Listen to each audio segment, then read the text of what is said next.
The ayes have it. Mover. Honorable Speaker, I beg to move that the Government-Owned Enterprises Bill of 2025, National Assembly Bill number 40 of 2025, be now read a third time, and also request the Honorable Irene Mayaka to second. Mayaka. Thank you, Honorable Speaker. I second. I beg to second.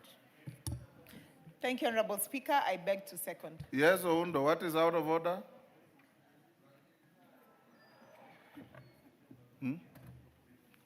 I have not proposed the question, Oundo.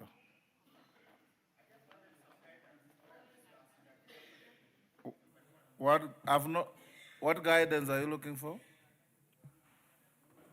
Honorable Speaker, it's just a matter of procedure, and this we have raised in this House severally and numerous times, and unfortunately our voices have never been heard. And Honorable Speaker, I want to address you on two issues. Number one, when we were in Naivasha in February, we entered into a gentleman and woman, woman agreement that in no single time shall we ever disrupt the Parliament, the sitting of the National Assembly, on account of quorum when there is serious business to be conducted. We agree that, Honorable Speaker. And we also agreed in a reciprocal way, Honorable Speaker, that whoever sits on the floor, on the chair at any given time will also be courteous enough and listen to the voices and concerns of the members of Parliament who are here. Truth be told, Honorable Speaker, many times, I sit here all the time. I have restrained myself from calling the quorum bell when we do not even have numbers, out of due respect for you.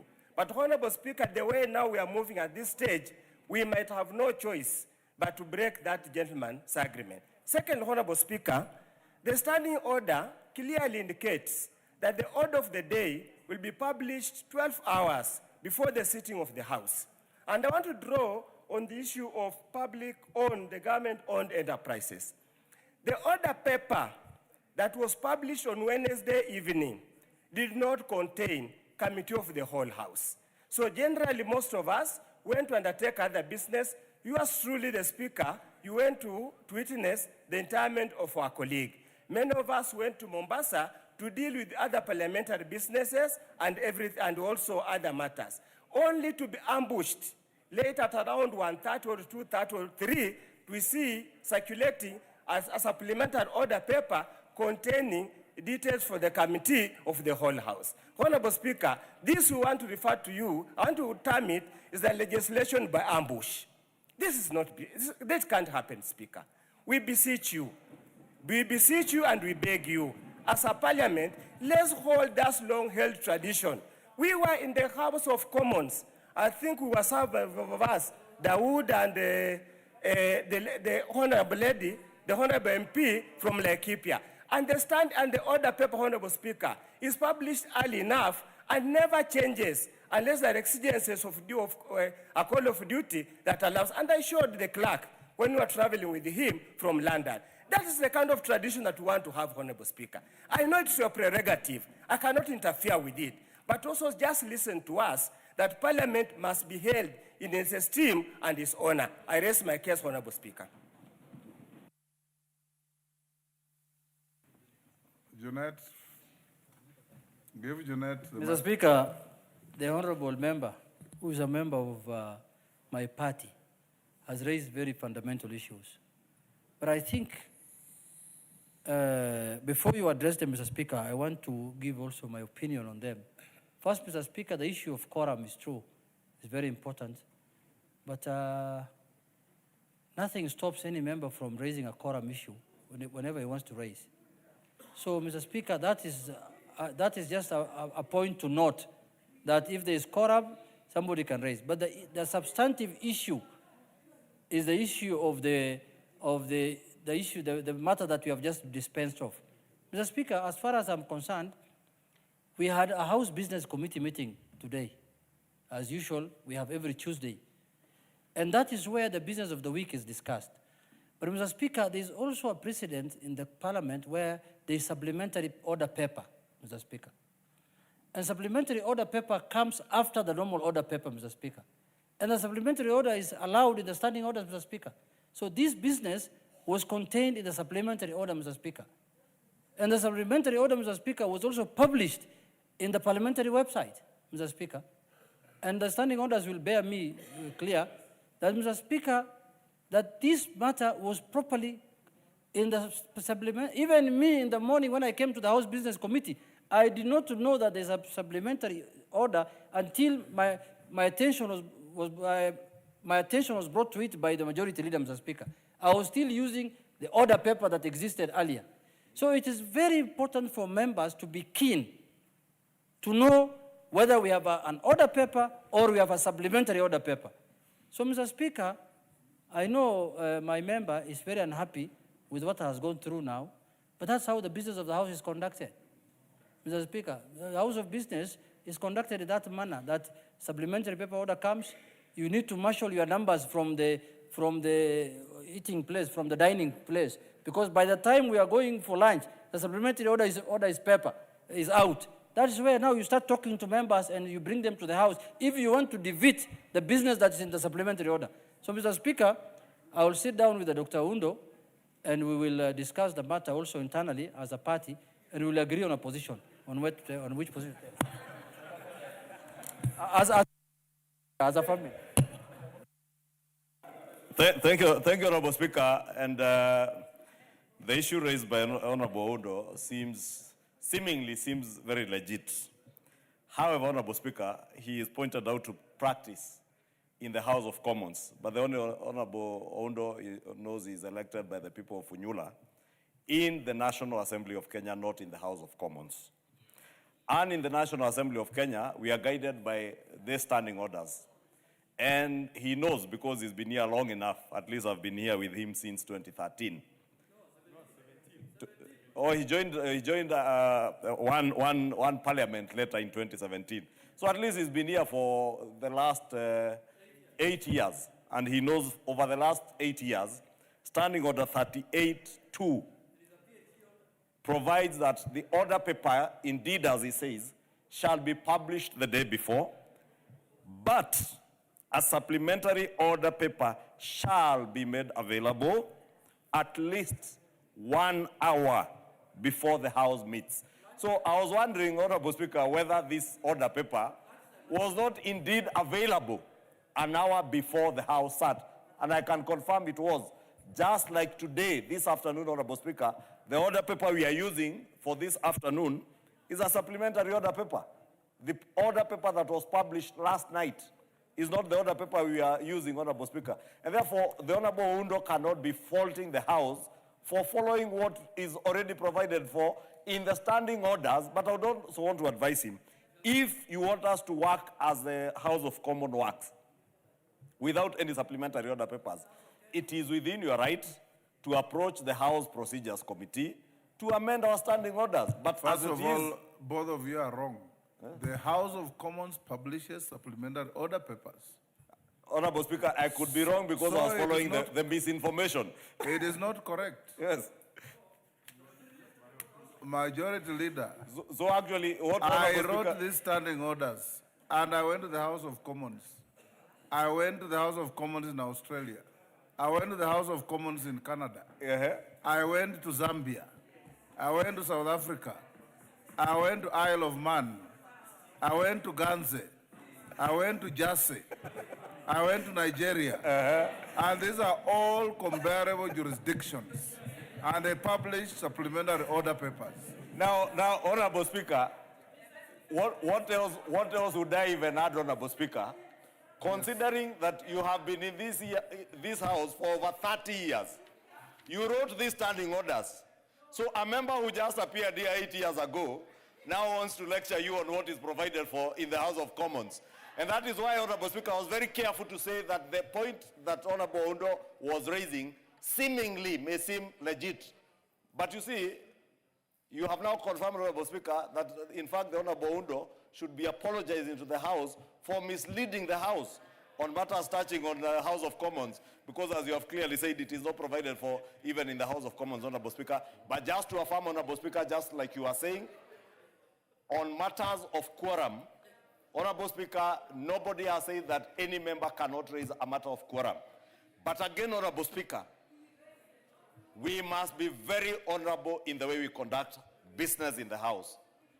Because, Honorable Speaker, and I don't want to delve into what you addressed on the issue of the Honorable Robert Mbui, an attempt to grab the mace to attract the Speaker's attention is not part of what is provided for in our standing orders, Honorable Speaker. And you have a way, and the Speaker, all speakers, including the Honorable Kaluma, have seen the Honorable Kaluma seated there, guiding members that if you want to attract the Speaker's attention, we have a digitized system in this House where you attract the Speaker's attention by just buzzing on your gadget. Honorable Speaker, standing and sitting in your place like the Honorable Kamene is trying to do now to shout epithets, Honorable Speaker, at the Speaker is not part of the way we conduct business in this House. If you want to attract the Speaker's attention, the Speaker will catch your attention, and if you raise quorum, Honorable Speaker, because I can confirm, Honorable Speaker, and I confirmed on record, at the time the question of quorum was being raised last week, we were 60 members of Parliament seated in this House, Honorable Speaker. But you cannot sit from where you sit and start shouting, Honorable Speaker, and if you can protect me from the member for Machakos, the Honorable Kamene, Honorable Speaker, because, you know, and Honorable Kamene knows, Honorable Speaker, that I am least of the people you can shout at to make them stop saying what they are saying. Wind up, wind up. And you know, I don't look at her for obvious reasons, Honorable Speaker. Wind up. I do not want to look for a member for Machakos for obvious reasons, Honorable Speaker, which many men in this House know, Honorable Speaker. Order, members, order. I don't want this to escalate. Honorable Kamene, take your cool, Mama. Take your cool. Order, members. Honorable Kamene, you know we have walked this political journey on the same side for many years. And I want, first of all, I want to give credit to Honorable Sunguli. The team that we wrote these standing orders were with Julius Sunguli, the late Dr. Godana, the late Henry Obwocha, and Bishop Kimani from Nakuru. We did this together. Honorable Undo, one, any member, even now, as we have quorum, any member can frivolously stand up and say there's no quorum. Nothing stops us. But we agreed in Naivasha exactly what you said. And I want to encourage members to have probity to our informal agreement that if you go to the House of Commons, which you quoted, in many situations you'll find the Speaker on the chair, 3 or 4 members debating, and members will be out there when they see the member on the floor about to finish their speech, they come in. And unlike what we do here, and I've told the clerk that your broadcasting unit must style up. In the House of Commons, the camera for live broadcast focuses only on the Speaker and the member on the floor, and nobody else. We have had situations here where at the beginning, our cameras will be zooming on members dozing, on members whispering, on members on phone, on members sitting badly, and all manner of things. We don't want to encourage this in our House. Our broadcasting unit must be professional. Business of the House goes on with the Speaker on the chair and the member on the floor. Any others are side issues. On the issue of the order paper, Honorable Undo, the standing orders that 8, 1, and 2 provide that the ordinary order paper must be published at least 12 hours to the sitting. A supplementary order paper will be published at least 1 hour to the sitting. So that is not a big issue. There are certain urgent matters that come that require to be dealt with. They may even come from you. House business sits at noon to 1, and we start the House at 2:30. If it authorizes a supplementary order paper, it will definitely not be within 12 hours. That's why we have that 1-hour window. But any other issues, both myself, my deputy, and members of my panel will be on the lookout to ensure that we enforce the rules of the House. But let me also say this, members. Whatever agitation you may have, whatever displeasure you may have, that mess there is the symbol of the authority of this House. It's the symbol of the authority of this House. You may just look at it as a piece of furniture. It's the symbol of the authority of any House of Parliament anywhere in the world, not just in Kenya. To resist the attempt to go out of your way to touch that mess. The only people who should touch that mess are the Sergeant at Arms and his team. In the 7th Parliament on this floor, may God rest their souls in eternal peace, people like Nicholas Biwott, there were other members, they fought here, and injuries occurred because of this mess. One member had sneaked in with a rungu, and he struck the other one on the head, and he bled here. Yes, because of protecting the mess. Whatever, I will always give you time, the way I've given to Honorable Undo, and my deputy will do the same. My panel members will do the same, for any member to raise any matter that you feel should be raised in the House. But don't touch the mess. That's why I said even my deputy was very lenient in meting punishment for touching the mess. That is a matter that we all must condemn. You never can tell when you'll be sitting here, and you can imagine the authority of the House you're presiding on being undermined by somebody going for the mess. My sister Elachi has been a speaker in the County Assembly of Nairobi, and she encountered this kind of rowdy behavior. And once in a while, she comes to tell me how difficult it was. The mess is the symbol of your authority. If you are here and there's no mess, the House is not constituted. So let's bear that in mind. Allow me now to propose the question. Thanks, Oundo, for raising the issue, and I hope you have been adequately responded to, and you take it with the humility. And honorable members, I now propose the question, which is that the Government-Owned Enterprises Bill 2025, National Assembly Bill number 40 of 2025, be now read a third time. I put the question.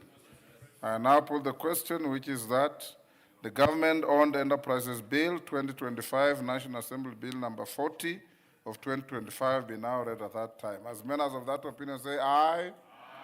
With those of the contrary opinion say nay. The ayes have it. A bill for an act of parliament provide for the establishment, control, governance, performance, and ownership of government-owned enterprises, public service obligations in respect of government-owned enterprises, to facilitate the reconstitution of existing government-owned enterprises into public limited liability companies for the transfer of assets, liabilities, and business of government-owned enterprises